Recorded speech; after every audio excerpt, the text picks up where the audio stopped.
mapalaking bagay. Lagi akong pinapakilaman.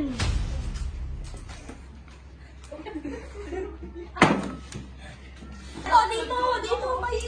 Tama na yan, buntis ka nga, di ba? Huwag ka na magbuhat. Papi! Tama na yan!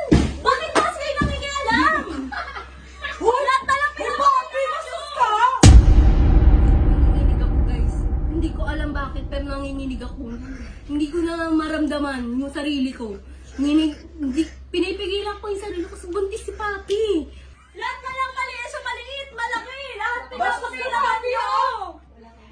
Wala kang utang na loob! Oo, di ba lahat naman sa inyo? Walang utang na loob. After all.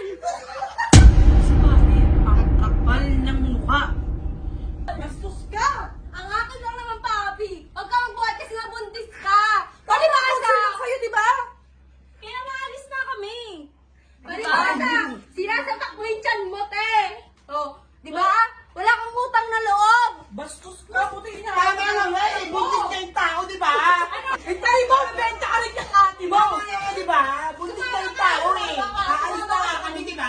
Alis Alam mo na. muna sa ate mo kung may kwarto ka sa kanya. Ate, ano ba yung totoo? Ba't na kasi lang ay alam? Akala ko kasi sasama ako ni ate. Anim na kwarto sa bahay niya. Tanongin mo ang ate mo. Nagiging bastos ka na. Mami! Ba? Nag-aalaga ng mga anak ko, ha? Oo, thank you talaga sa pagiging mapapil mo. Tangina di mo. ba? Kasi wala kang anak, sipain mo to. Grabe, wala nang utang na loob. Baba na yan? Wala kang anak. Di mo kaya yung tanan. Kasi wala kang anak. Hindi mo ako mararamdaman. Hindi mo ako mararamdaman.